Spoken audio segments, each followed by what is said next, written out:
Pair का मतलब क्या होता है? पेयर का मतलब होता है जोड़े, है ना भाई। जोड़े होते हैं जैसे पति पत्नी का जोड़ा होता है, मम्मी पापा का जोड़ा होता है, जूतों का जोड़ा होता है, जो हमारे हाथ में ग्लव्स पहनते हैं उनका जोड़ा होता है। तो अगर आप लीनियर इक्वेशन का ग्राफ बनाते हो बच्चों तो हमेशा एक स्ट्रेट लाइन बनती है, और यहां पे पेयर में यानी कि दो लीनियर इक्वेशन है, यानी कि ग्राफ के ऊपर दो लाइनें बनेंगी।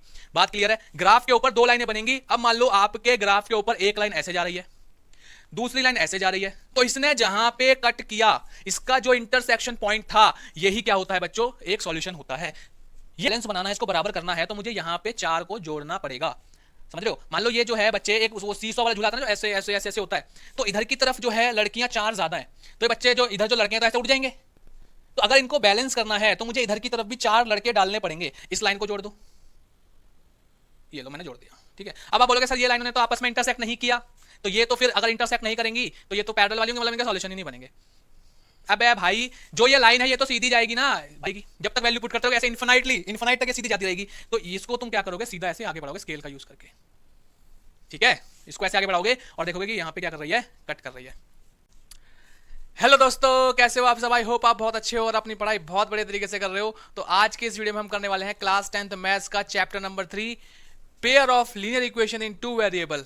रुको रुको भाई, वीडियो को स्किप मत करना। कहीं आप सोचो सर तो ये व्हाइट बोर्ड पर आ रही डिजिटल बोर्ड नहीं है, ऐसा गलती मत करना वीडियो को स्किप करने की। जल्दी से जो है बहुत बढ़िया तरीके से हम यहाँ पे सारी चीजों को समझने वाले हैं, है ना। तो स्टार्ट करते हैं हमारा चैप्टर। ज्यादा बातें क्या करूँ यार मैं आप लोगों के साथ, है ना। आप जिस चीज के लिए यहाँ पे आए हो, चैप्टर पढ़ने आए हो, चैप्टर पढ़ो सीधा सीधा, है ना। देखो भाई, चैप्टर का जो नाम है हमारा वो है pair of linear equation in two variable. दो भाई, तो यहां पे अगर मैं आपको ना इस चैप्टर के नाम का मतलब समझाऊं, पहले सबसे पहले जो है, अगर आप चैप्टर के एक सेकंड, अगर आप चैप्टर के नाम का मतलब समझ गए ना, तो यहां पे चैप्टर आपको एकदम क्लियर हो जाएगा आगे समझने के लिए। चैप्टर यहां पे क्या बोल रहा है? पेयर। सबसे पहला मुझे यहां पे चीज दिख रही है बेटा, पेयर लिखा है। पेयर का मतलब क्या होता है? पेयर का मतलब होता है जोड़े, है ना भाई। जोड़े होते हैं जैसे पति पत्नी का जोड़ा होता है, मम्मी पापा का जोड़ा होता है, जूतों का जोड़ा होता है, जो हमारे हाथ में ग्लव्स पहनते हैं उनका जोड़ा होता है। तो यहां पे कौन से जोड़ों की बात की जा रही है, इसको समझना है हम लोगों को। बेटा यहां पे जिन जोड़ों की बात की जा रही है वो है पेयर, यानी कि जोड़े। किसके? लीनियर इक्वेशन के। तो यहां पे हमें समझना है बच्चे, लीनियर का मतलब क्या है? लीनियर का मतलब होता है बच्चों जिसमें डिग्री क्या हो? 1 हो। आप 9th क्लास पास करके आए हो तो डिग्री तो आपने सेकंड चैप्टर में पढ़ लिया होगा ना, डिग्री ऑफ द पॉलिनोमियल। नहीं पढ़ा? तो भाई डिग्री होती है पावर, हाईएस्ट पावर। किसी भी पॉलिनोमियल की जो हाईएस्ट पावर होती है उसको हम लोग डिग्री बोलते हैं। तो लीनियर इक्वेशन, अब भैया इक्वेशन क्या होता है? इक्वेशन बच्चों वो चीज होती है, मान लो एक पॉलिनोमियल लिखा है, उसके बराबर में कुछ है, इज इक्वल टू में कुछ है, इक्वल टू में कुछ है ना। इक्वल टू में अगर कुछ है तो हम लोग बोलते हैं उसको इक्वेशन। तो यहां पे मान लो दो साइड होंगी, एक होगी बच्चों लेफ्ट हैंड साइड और दूसरी होगी राइट हैंड साइड, और वो दोनों साइडें क्या होंगी? बराबर होंगी। ठीक है बच्चों, आगे देखें। अब आगे यार ये क्या लिख रहा है? दो वेरिएबल। टू वेरिएबल का मतलब क्या है? वेरिएबल क्या होता है? वेरिएबल हमारा कुछ भी हो सकता है, ए से लेकर के जेड तक। ज्यादातर हम लोग वेरिएबल जो यूज करते हैं वो यूज करते हैं X Y Z, A B C इतना यूज नहीं करते। तो मोस्टली एक्स वाई जेड हम एज अ वेरिएबल यूज करते हैं। वेरिएबल क्या होता है? जिसकी वैल्यू हमें पता नहीं होती है ना। तो यहाँ पे दो वेरिएबल की बात हो रही है, तो मुझे बताओ कि दो वेरिएबल हम कब बोलेंगे? जब मान लो ऐसा समझो कि जब आपकी इक्वेशन में दो अलग अलग अल्फाबेट आपको दिख रहे हैं।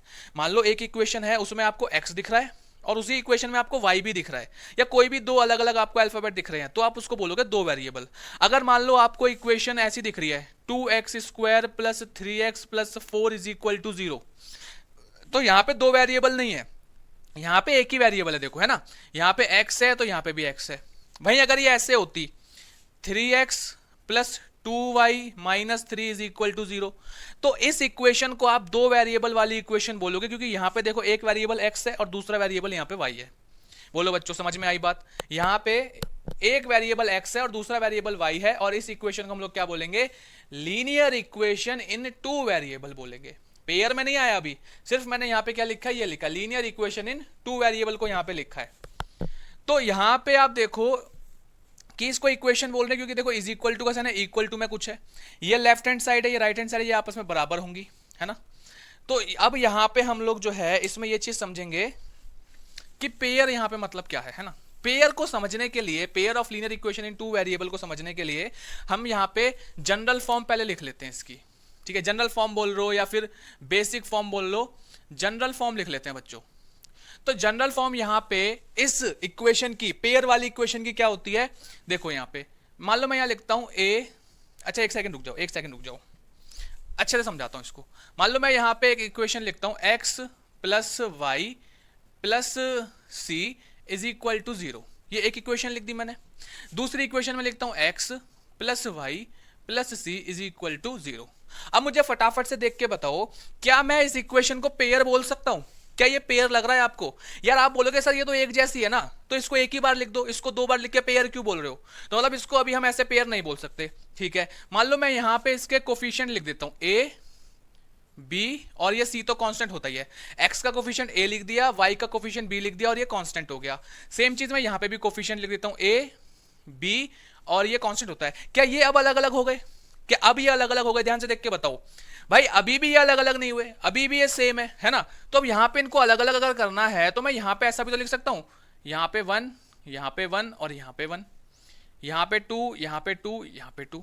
तो मेरे पास क्या आ गया, a1x plus b1y plus c1 is equal to 0, एक इक्वेशन आ गई। इसके पेयर में दूसरी इक्वेशन क्या आ गई, a2x plus b2y plus c2 is equal to 0। ये इनकी जनरल फॉर्म है। अब मैं ये नहीं कह रहा कि ये जो पेयर में इक्वेशन है बराबर नहीं हो सकती, बराबर हो सकती है, ठीक है। लेकिन यहां पे हमें समझना है कि हम इसको जनरलाइज कैसे करेंगे ना। अगर एक जैसा लिख देंगे तो वो सबके लिए जनरलाइज बात नहीं होती है, वो किसी एक के लिए तो चलो वैलिड हो जाएगा, है ना। बट सबके लिए अगर हम जनरलाइज एक ही बात लिखे जो सब पे वैलिड हो, उसके लिए हम यहां पे इस टाइप से एक जनरल फॉर्म लिखते हैं, pair of linear equation in two variable का। अब यहां पे ध्यान से देखो, एक वेरिएबल एक्स है, एक वेरिएबल वाई है, दो वेरिएबल आ गए। और ये इक्वेशन क्यों है, देखो बराबर का साइन है, बराबर में कुछ है, एलएचएस है और आरएचएस है, ठीक है। लीनियर क्यों है, लीनियर क्यों है भाई, देखो x की पावर यहां पे कुछ नहीं है तो 1 है, y की पावर देखो कुछ नहीं है तो 1 है, ऐसी x की पावर कुछ नहीं है तो 1 है, y की पावर कुछ नहीं है तो 1 है। तो भाई पावर जब 1 है, यानी कि डिग्री जब 1 है, तो इक्वेशन कैसी होती है, लीनियर होती है ना। तो फिर आगे देखो, इसका एग्जाम्पल देखो एक बार, है ना। देखो यहाँ पे एग्जाम्पल लिखता हूं मैं इसका। एग्जाम्पल मान लो मैं यार कुछ भी लिख सकता हूँ, यार कुछ भी लिख दो यार। देखो 3x plus 4y minus 2 is equal to 0, ऐसे लिख दिया एक एग्जाम्पल मैंने। मान लो एक मैंने लिख दिया यहाँ पे 2x minus 3y plus 4 is equal to 0। अब आप लोग मुझे फटाफट से बताओ इस जनरल वाली इक्वेशन से कंपेयर करके कि भैया a1 क्या होगा, b1 क्या होगा और c1 क्या होगा, और दूसरा a2 क्या होगा, b2 क्या होगा और c2 क्या होगा। जल्दी से बताओ मुझे फटाफट से। बता दिया, कमेंट में बता दिया। आगे देखो भाई a1, देखो ये मेरी पहली इक्वेशन लिखी है ना मैंने, तो इसके साथ में जो है ये 3, ये a1 हो गया। y के साथ में जो है 4, ये b1 हो गया। और जो ये बच गया 2, ये मेरा क्या हो गया, c1 हो गया। अब कई बच्चे होशियार होंगे ना, यहां पे बोल रहे होंगे सर आपने गलत लिख दिया, यहां पे माइनस है तो सर यहां पे भी माइनस आएगा। बेटा बिल्कुल ठीक बात कह रहे हो, ये मैं आपको समझाना चाहता हूं। ये पॉइंट याद रखना कि अगर माइनस का साइन है कहीं पे तो माइनस का साइन आता है, प्लस का साइन है तो लगाने की जरूरत नहीं है। a2 बेटा बताओ, x के दूसरी वाली इक्वेशन में आएगा a2, देखो दूसरी वाली इक्वेशन में a2 आएगा, तो x के साथ यहां पे क्या है, 2 है। y के साथ क्या है यहां पे बेटा, -3 हो जाएगा, और यहां पे c2 क्या है, ये हमारे पास 4 हो जाएगा। तो a1 b1 c1 a2 b2 c2 हमने यहां पे फाइंड आउट कर लिया। अब एक चीज और समझाऊंगा, 2 मिनट रुको बस, फटाफट से इसको और करके जाओ। इसको और बताओ, मैं यहां पे एक एग्जांपल हो गया ना, इसको और लिखो। एक एग्जांपल बेटा ये मैं लिखता हूं यहां पे 2x plus 3y is equal to 7, और एक लिखता हूं मैं यहां पे 4x is equal to -3y plus 2। अब मुझे इसमें एक बार a1 a2 b1 b2 c1 c2 फटाफट से बता दो, कमेंट करके एक बार जल्दी से बता दो इसका a1 b1 c1 ये सब क्या होगा, है ना। तो यार यहां पे अगर आप एक चीज नोटिस कर पा रहे हो, मैं उम्मीद करता हूं आपने बता दिया होगा कमेंट बॉक्स में, अगर आप यहां पे एक चीज नोटिस कर पा रहे हो कि बेटा यहां पे ये जनरल फॉर्म में नहीं है ना, हमें इसे जनरल फॉर्म में लेके आना पड़ेगा। तो बेटा यहां पे देखो, ये अगर इज इक्वल टू के बाद 7 है और ये प्लस का है, मैं इसको इधर लाऊंगा तो ये माइनस का हो जाएगा, है ना। ये बेसिक सी चीज आपको आती होगी। तो ये -7 इज इक्वल टू 0 हो गया। अब ये दोनों खिलाड़ी इज इक्वल टू के उस तरफ है, इन्हें मुझे उठा के इस तरफ लेके आना पड़ेगा, तभी मैं इसको जनरल फॉर्म में कन्वर्ट कर पाऊंगा। तो बेटा यहां पे हो गया 4x, ये माइनस का इधर आके प्लस का 3y हो गया, ये माइनस का प्लस का इधर आके माइनस का 2 हो गया, इज इक्वल टू 0। अब तो आप बता दोगे A1 क्या है बेटा, A1 ये 2 हो जाएगा, B1 ये 3 हो जाएगा और C1 ये -7 हो जाएगा। गलती से इसको देख करके C1 को प्लस का 7 नहीं लिखना। इसको देखो, यहां पे हमारे पास A2 क्या हो गया 4, B2 क्या हो गया 3 और C2 क्या हो गया -2। गलती से यहां पे देख के प्लस का 2 और इसको माइनस का 3 नहीं लिखना। याद रखना यह बात को, पहले जनरल फॉर्म में कन्वर्ट करेंगे, उसके बाद A1 B1 C1 A2 B2 C2 हम लोग बताएंगे। क्लियर है बात, समझ में आ गया ये हमारा क्या होता है? ठीक है, चलो फटाफट से इसको एक बार नोट कर लो, इसका स्क्रीनशॉट ले लो। हम लोग बढ़ते हैं हमारे नेक्स्ट टॉपिक की तरफ। देखो बच्चों, अब हम लोग समझेंगे कि सॉल्यूशन क्या होते हैं इक्वेशंस के। भाई हमारे पास पेयर में लीनियर इक्वेशन है, 2 वेरिएबल वाली, इसके सॉल्यूशन का मतलब क्या है ना? इसके लिए ना मैं पहले आपको ना सिंपल सी चीज बताता हूं। मुझे ये चीज बताओ कि अगर मैं यहां पे एक इक्वेशन लिखता हूं बेटा 2x + 3 = 0, सारे बच्चे बोलेंगे कि सर ये इक्वेशन जो है एक वेरिएबल वाली है। दूसरी बात, ये इक्वेशन लीनियर है ना, सिंपल सी इक्वेशन है। अब मुझे बताओ इस इक्वेशन के सॉल्यूशन क्या आएंगे, इस इक्वेशन के सॉल्यूशन क्या आएंगे या कितने आएंगे, कितने आएंगे बता दो। तो आप बोलोगे सर यहां पे x की वैल्यू में मैं जब कुछ वैल्यू पुट करूंगा और वो इसको सेटिस्फाई कर दे, मतलब x की जगह पे मैं ऐसा क्या पुट करूं कि वो 0 के बराबर आ जाए, तो वो इसका सॉल्यूशन होगा। और ऐसी एक ही वैल्यू हो सकती है कोई, तो यहां पे इसका क्या आएगा, ओनली 1 सॉल्यूशन आएगा। बताओ, है ना, ओनली 1 सॉल्यूशन यहां पे इसका आएगा। अच्छा, अगर 2 वेरिएबल की कहानी आ जाए, यार हम लोग 9th क्लास में पढ़ के आए ना chapter linear equation in 2 variable, तो अगर 2 वेरिएबल की कहानी आती है, मान लो मैं यहां पे क्या लिख देता हूं, एक 3x + 2y है ना +3 = 0, मान लो मैंने ये लिख दिया। अब यहां पे जब 2 वेरिएबल की कहानी आती है तो यहां पे क्या चीज होती है यार, बताओ जल्दी से फटाफट से। 2 वेरिएबल की कहानी में क्या होता है भाई, सिंपल सा लॉजिक है ना, आप x की वैल्यू पुट करोगे, ठीक है, तो आपको y की वैल्यू मिलेगी। या मान लो x की जगह पे आपने 0 पुट कर दिया तो ये 0 हो गया, ठीक है। 2y, ये प्लस का 3 उधर जाके माइनस का 3 हो जाएगा, तो यहां से y की वैल्यू हो जाएगी -3/2। मतलब मेरा समझाने का मतलब ये है कि आप x की वैल्यू पुट करते रहो, आपको y की वैल्यू मिलती रहेगी, आप y की वैल्यू पुट करते रहो, आपको x की वैल्यू मिलती रहेगी। तो यहां पे जो सॉल्यूशंस बनते हैं वो बनते हैं इनफाइनाइट। भाई आप कितने भी सॉल्यूशन बना लो, आप जितने नंबर जानते हो उतने नंबर पुट करो, आपको दूसरे वेरिएबल की वैल्यू यहां पे मिलती रहती है। भाई 9th क्लास में याद करो ना यार, हमने वो किया था क्वेश्चन जिसमें आप x की वैल्यू पुट करो, सॉल्यूशंस निकालने का। x की वैल्यू पुट करते थे, फिर y की वैल्यू आती थी, फिर y की वैल्यू कुछ पुट करते थे, x की वैल्यू आती थी। तो यहाँ पे इन्फिनाइटली मैनी सॉल्यूशन बनते हैं। अब यहाँ पे हमें यह जानना है कि अगर इक्वेशन पेयर में है तो उनके सॉल्यूशन क्या बनेंगे। समझ रहे हो बात को, अगर इक्वेशन पेयर में है बच्चों तो उनके सॉल्यूशन क्या बनेंगे, इस चीज को समझना है। तो इस चीज को कैसे समझेंगे, आओ फटाफट से समझाता हूं। तो बच्चों pair of linear equation in 2 variable में 3 टाइप के सॉल्यूशंस बनते हैं, ठीक है। पहला जो सॉल्यूशन बनता है बच्चों वो बनता है यूनिक सॉल्यूशन, या फिर बोल सकते हैं ओनली 1 सॉल्यूशन, ठीक है, यूनिक सॉल्यूशन। पहला सॉल्यूशन यहां पे बनता है बच्चों यूनिक सॉल्यूशन, ठीक है। अच्छा, दूसरा सॉल्यूशन यहां पे बनता है infinitely many solutions, infinitely many solutions, ठीक है। और तीसरा यहां पे टाइप बनता है नो सॉल्यूशन, ठीक है, नो सॉल्यूशन, मतलब कोई भी सॉल्यूशन नहीं बनेगा। अब ये कब होते हैं, है ना, तो यहां पे देखो यूनिक सॉल्यूशन जो होता है, या फिर इसको बोल लो ये यूनिक सॉल्यूशन जो है इसको हम लोग बोलते हैं कंसिस्टेंट, ठीक है। इसका एक पॉइंट याद क्या रखना, इसको कंसिस्टेंट बोला जाता है, ठीक है, कंसिस्टेंट। अच्छा, ये इन्फिनाइटली मैनी सॉल्यूशन है, इसको भी कंसिस्टेंट बोला जाता है। अच्छा, अब ये जो नो सॉल्यूशन वाला है इसको क्या बोलते हैं, इसको बोलते हैं इनकंसिस्टेंट,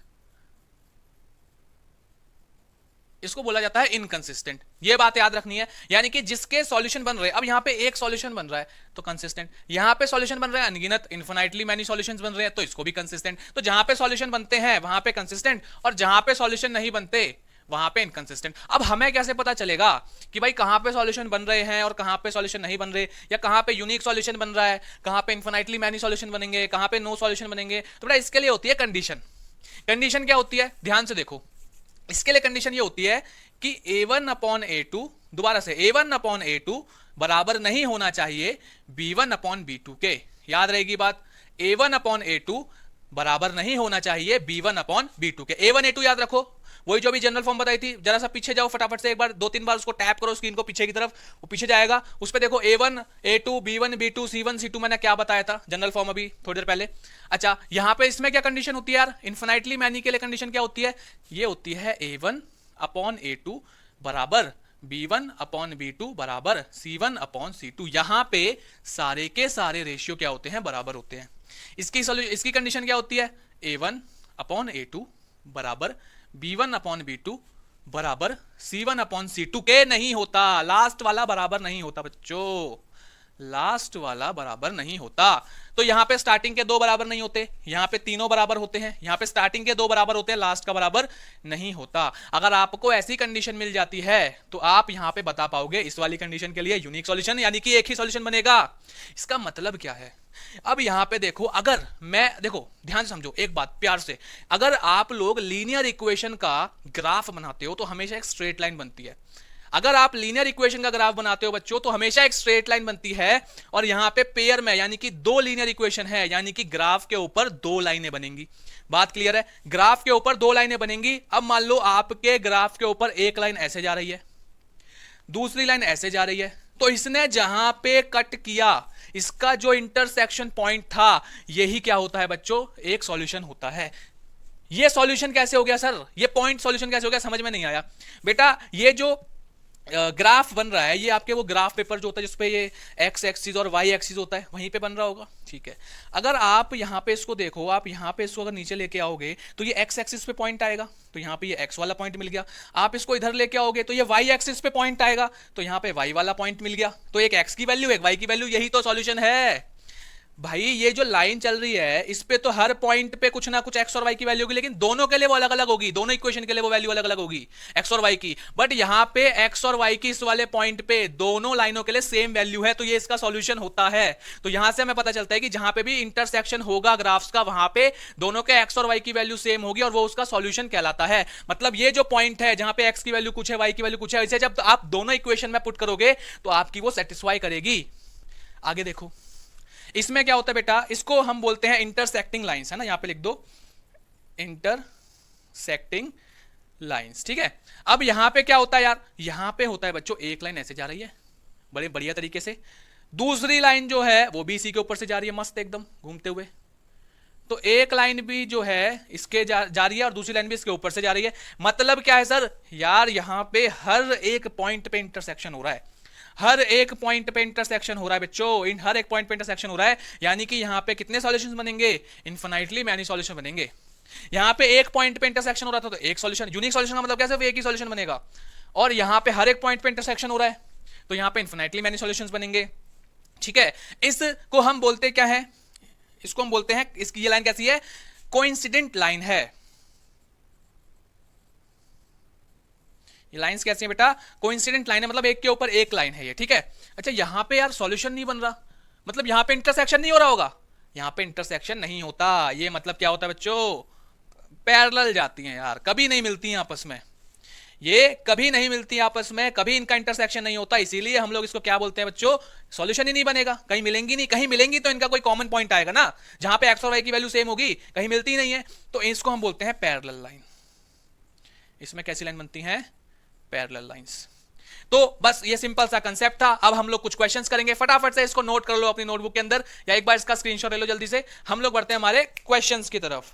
देखो भाई, आप लोगों के लिए क्वेश्चन मैंने बढ़िया सा लगाया है बोर्ड के ऊपर, इसको फटाफट से एक बार पढ़ो अच्छे से यार। देखो सिंपल सा क्वेश्चन है यार, एक बार क्वेश्चन को पढ़ते हैं हम लोग। क्या कह रहा है कि on comparing the ratio, ratio वही A1/A2 B1/B2 C1/C2, रेशियो को कंपेयर करके आप लोग ये बताओ कि जो लाइन है वो रिप्रेजेंट करती है किसको, intersect at a point, parallel या कोइंसिडेंट। बस आपको ये बताना है। जो अभी मैंने यहाँ पे टेबल बनवाया था पूरा बोर्ड के ऊपर, उसमें पैरेलल की कंडीशन क्या थी यहाँ पे, और आपके इंटरसेक्टिंग की, और यहाँ पे क्या थी, कोइंसिडेंट की। तो आपको बस वही यहाँ पे बताना है। ये जो आपको यहाँ पे इक्वेशन दे रखी है बेटा, फटाफट से इसको एक बार ट्राई करो, है ना। मेरे को लगता है कि आप लोगों ने अगर चैप्टर पढ़ रखा होगा तो आप इसको कर लोगे, बहुत सिंपल क्वेश्चन है। और ये एक्सरसाइज का क्वेश्चन है, एक्सरसाइज 3.1 का क्वेश्चन है, क्वेश्चन नंबर 2 है। तो यहाँ पे देखो, आपको पहली इक्वेशन, कंप्यूटर जी पहली इक्वेशन दिखाओ बच्चों को बोर्ड के ऊपर। तो देखो आपको पहली इक्वेशन यहाँ पे दिख रही होगी बच्चों, क्या कह रहा है कि 5x - 4y + 8 = 0, और दूसरी है 7x + 6y - 9 = 0। अब हमें कैसे पता चलेगा कि ये कौन सी है बेटा, पता चलेगा अभी वो टेबल बनवाया ना, उससे पता चलेगा। सबसे पहला काम ये कर लो बेटा, इसमें A1 और B1 और C1 ये लिख लो, A2 B2 और C2 ये लिख लो भाई। A1 हम लिखते हैं पहली इक्वेशन से, तो A1 है 5, B1 है -4 और C1 है 8, चेक कर लो। अच्छा A2 है 7, B2 है 6 और C2 है -9। अब क्या चेक करना है सर? अब रेशियो चेक करो यार। इसमें देखो A1/A2 क्या आएगा? A1 5 है और A2 7 है, तो ये तो आया 5/7, ठीक है। और हम लोग चेक कर लेते हैं B1/B2 क्या आएगा।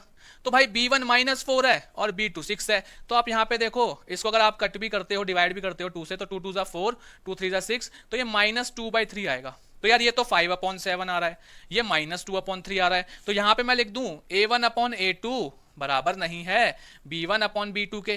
तो ये वाली कंडीशन किसकी थी? अभी आपने लिखा होगा ना नोटबुक के अंदर, ये वाली कंडीशन किसकी थी? ये वाली कंडीशन थी किसकी? इंटरसेक्ट एट अ पॉइंट, ठीक है। तो यहां पे ये कंडीशन किसकी है कि भाई लाइन कैसी होंगी? इंटरसेक्ट करेंगे किसी एक पॉइंट पे, इंटरसेक्ट एट अ पॉइंट, ठीक है भाई। चलो नेक्स्ट क्वेश्चन पे चलते हैं, नेक्स्ट पार्ट पे चलते हैं। कंप्यूटर जी बच्चों के लिए जो है एक बार फटाफट से बोर्ड के ऊपर इसका नेक्स्ट पार्ट लगा दो। चलो भाई देखो इसको, नेक्स्ट पार्ट आपका लग चुका है ना। नेक्स्ट पार्ट यहाँ पे इक्वेशन क्या दे रखी है आपको, इसको समझो। अरे यार ये मैंने गलत मिटा दिया, यहीं पे लिख देता मैं A1/A2, चलो कोई बात नहीं दोबारा से लिख लेंगे। तो नेक्स्ट पार्ट जो है बच्चों वो यहाँ पे इक्वेशन आपको दे रखी है, हाँ 9x + 3y, देखो 9x + 3y + 12 = 0, और दूसरी इक्वेशन दे रखी है 18x + 6y + 24 = 0। अब इस क्वेश्चन को ना आप करोगे यार, इस क्वेश्चन को आप करोगे फटाफट से यार, बहुत सिंपल क्वेश्चन है। अभी जैसे मैंने करवाया ना बिल्कुल उसी तरीके से होगा ये, एक बार फटाफट से ट्राई करो, ठीक है। वीडियो को पॉज करो और इस क्वेश्चन को ट्राई करो, कमेंट में मेरे को बताना कि ये कौन सा है, इंटरसेक्टिंग है, कोइंसिडेंट है या पैरेलल लाइंस है। वही सेम चीज A1 लिख लो बेटा। A1 क्या है? A1 यहाँ पे 9 है, ठीक है। B1 क्या है? B1 3 है। C1 क्या है? C1 12 है। A2 क्या है? A2 18 है। B2 6 and C2 24। Ratio check करना है तो कर लो यार, A1/A2 क्या हो जाएगा? 9/18। अच्छा ये कट जाएगा क्या? 9 1 जा 9, 9 2 जा 18, तो कट के कितना आ गया ये? 1/2। चलो भाई B1/B2 चेक कर लो, क्या ये बराबर आएगा? 3/6, 3 1 जा 3, 3 2 जा 6, तो ये कितना आ जाएगा बेटा? ये भी 1/2 आ गया। अभी शुरुआत तक तो ये बराबर चल रहा है, आगे चेक कर लेते हैं। C1/C2 को चेक कर लेते हैं, तो C1 है 12 और ये है 24, तो 12 1 जा 12, 12 2 जा 24, तो ये भी आ गया 1/2। तो आप देखो यहाँ पे A1/A2 1/2 आ रहा है, B1/B2 भी 1/2 आ रहा है और C1/C2 भी 1/2 आ रहा है। तो ये तो तीनों रेशियो बराबर हो गए, तो मैं यहाँ पे लिख दूंगा ना A1/A2 बराबर B1/B2 बराबर C1/C2। तो यहाँ पे आप देखो ये कंडीशन मैंने क्या बताई थी आपको, जब सारे बराबर होते हैं तो कोइंसिडेंट लाइन होती है। तो यहाँ पे हम लिख देंगे कोइंसिडेंट लाइंस, ठीक है, कोइंसिडेंट लाइंस। इसमें ग्राफ पे कैसी लाइंस बनेंगी? कोइंसिडेंट लाइन बनेंगी। तो आपके एनसीईआरटी में जो ये क्वेश्चन है इसका एक तीसरा पार्ट है, उसको आप लोग अपने आप ट्राई करना फटाफट से, है ना। हम लोग बढ़ते हैं एक और बहुत बढ़िया क्वेश्चन की तरफ। चलो भाई कंप्यूटर जी इस क्वेश्चन को हटाओ जल्दी से, और बच्चों के लिए जो है नया क्वेश्चन बढ़िया से तड़कता फड़कता सा क्वेश्चन लगाओ। चलो जी हम लोग बढ़ते हैं आगे। अब देखो जो एक अब क्वेश्चन है उसमें आपको ये बताना है कि ये जो आपको इक्वेशन यहाँ पे दे रखी होगी वो कोइंसिडेंट है या फिर कंसिस्टेंट है या फिर इनकंसिस्टेंट है, तो इसको आपको बताना है ना। तो यहाँ पे इक्वेशन देखो क्या दे रखी है आपको, 3x + 2y = 5। यहाँ पे इक्वेशन दे रखी है 3x + 2y = 5, लिख देते हैं इसको, है ना। 3x + 2y = 5। यार इसको मैं जनरल फॉर्म में पहले कर दूं क्या? दो बार नहीं लिखना पड़ेगा। तो दे रखा है 3x + 2y = 5, तो 5 को इधर ले आओ, तो -5 = 0 हो गया, ठीक है। दूसरी इक्वेशन दे रखी है 2x - 3y, 2x - 3y = 7, तो 7 को इधर ले आओ, तो -7 = 0। तो ये जनरल फॉर्म में करने के बाद आपको A1 और ये सब लिखना है, ठीक है। तो यहाँ पे हम लोग इसको मिटा देते हैं, ये यहाँ पे इसकी जगह पे हम लोग जो हमारा वैल्यूज है उसको लिख लेंगे। आप जब तक करो इसको, ठीक है, जल्दी से फटाफट से इसको करो। तो यहाँ पे अभी मैंने आपको पिछले जो अभी टेबल बनवाया था उसमें बताया था कि कंसिस्टेंट कब होता है और इनकंसिस्टेंट कब होता है ना। तो यहाँ पे देखो A1 3 है और B1 2 है और ये -5 है C1, ठीक है। A2 यहाँ पे 2 है और ये -3 है और ये यहाँ पे -7 है। पुट करो A1/A2 यानी कि बेटा आएगा 3/2, ठीक है। B1/B2 यानी कि आएगा 2/-3। यार ये तो स्टार्टिंग में ही अलग हो गया, तो यहाँ पे लिख दो A1/A2 is not equal to B1/B2। अब फटाफट से जो अभी मैंने टेबल बनवाया था ये रेशियोज का, उसमें जाके देखो जहां पे ये रेशियो लिखा है उसके जस्ट ऊपर मैंने क्या लिखवाया था? कंसिस्टेंट, ठीक है, क्योंकि यहां पे इसके सॉल्यूशन बनेंगे। इस वाली कंडीशन में सॉल्यूशन बनता है ओनली वन सॉल्यूशन, तो जहां भी सॉल्यूशन बनेगा वो क्या होती है बच्चों? कंसिस्टेंट होती है। समझ में आया? चलो भाई हम लोग बढ़ते हैं हमारे एक और बढ़िया क्वेश्चन की तरफ। कंप्यूटर जी फटाफट से बच्चों के लिए नेक्स्ट क्वेश्चन लगा दिया जाए। आप लोगों के लिए क्वेश्चन आ गया बोर्ड के ऊपर, जल्दी से इसे पढ़ो एक बार और ट्राई करो, जल्दी से ट्राई करो इसे और मुझे कमेंट में इसका आंसर बताओ क्या आएगा, है ना। यहाँ पे देखो क्वेश्चन पढ़ते हैं, 10 students of class 10th, total students कितने हैं, 10 स्टूडेंट है। कौन सी क्लास के, आपकी क्लास के, 10th क्लास के।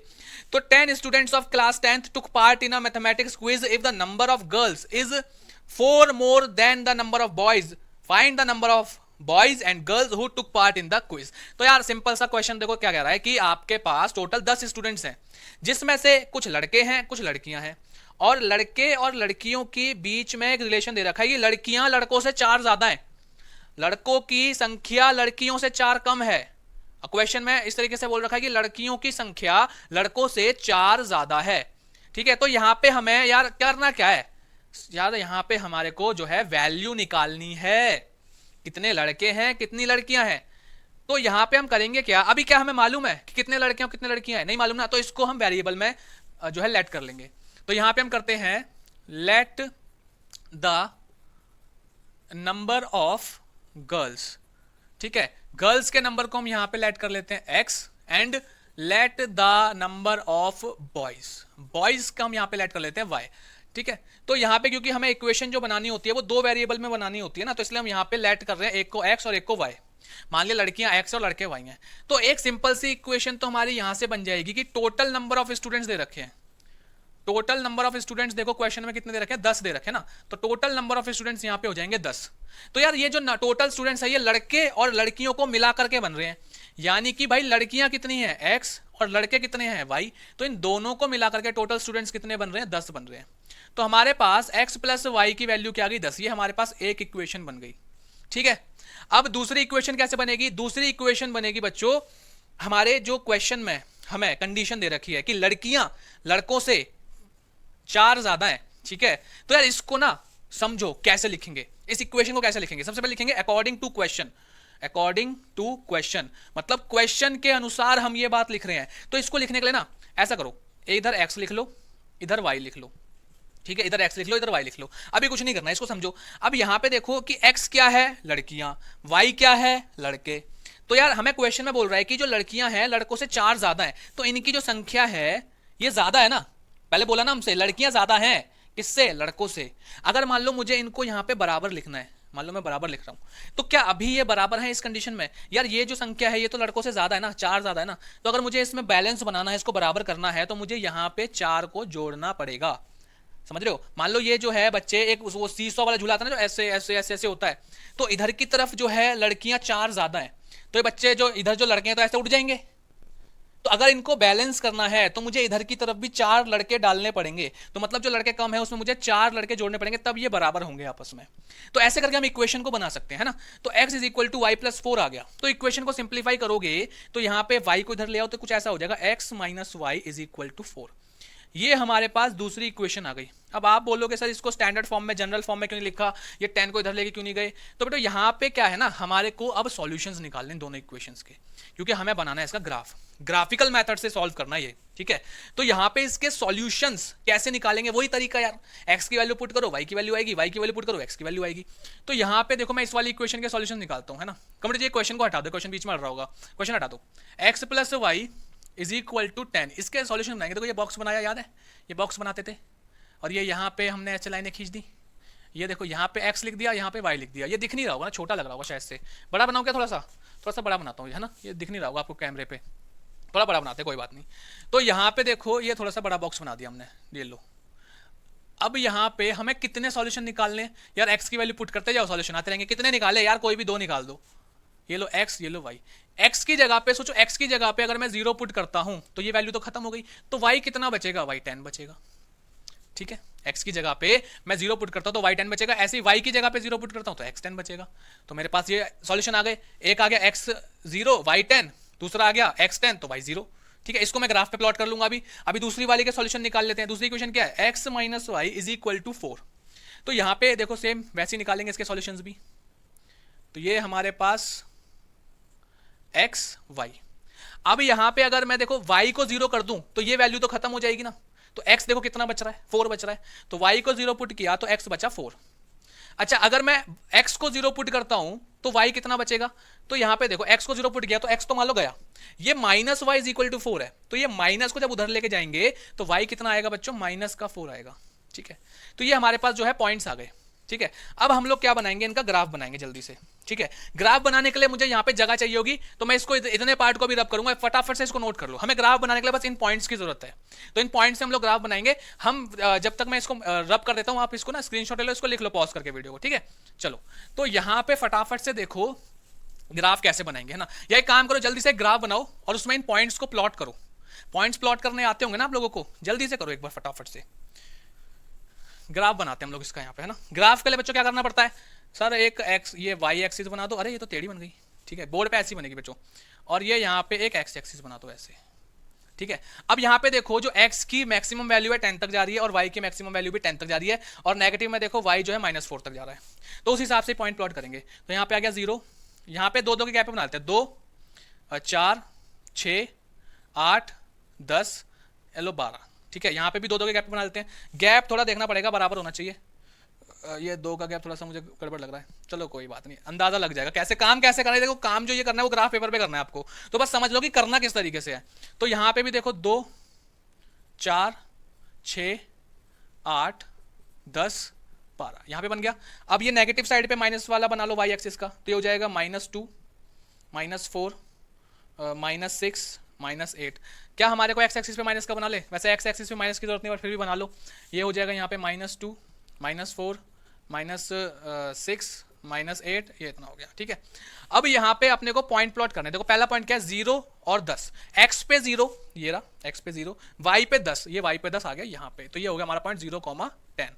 दूसरा पॉइंट है x पे 10 y पे 0, तो x पे 10 बच्चों ये आएगा, तो x पे 10 y पे 0, ये वाला पॉइंट आ गया। ठीक है, अच्छा दूसरी, अच्छा इसमें जब पॉइंट इसके लगा दोगे ना, तो ये जो पॉइंट है इनकी लाइनों को मिला देना, ये इस तरीके से इनको मिला देना, स्केल का यूज करके करना भाई, कहीं ऐसी मिला दो मेरी तरह ही। ठीक है, अच्छा दूसरे का पुट करते हैं, x का 4 y का 0, x का 4 y का 0, तो x का 4 ये रहा और y का 0 यहाँ पे रहेगा, तो इस पे आएगा पॉइंट ये वाला। ठीक है, 4,0 ये वाला पॉइंट आएगा यहाँ पे। दूसरा है इसे लगा ना, x पे 4 y पे 0। ठीक है, और x पे 0 y पे -4, तो x पे 0 y पे -4 ये आएगा यहाँ पे पॉइंट।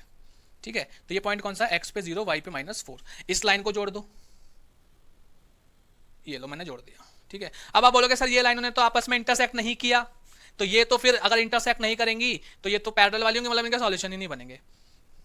अबे भाई जो ये लाइन है ये तो सीधी जाएगी ना भाई, इसमें कोई से भी पॉइंट प्लॉट करोगे, देखो यहाँ पे भी कोई ना कोई वैल्यू है, यहाँ पे भी कोई ना वैल्यू है, तो ये लाइन तो ऐसे सीधी चलती रहेगी जब तक वैल्यू पुट करते रहोगे, ऐसे इन्फिनाइट तक ये सीधी जाती रहेगी।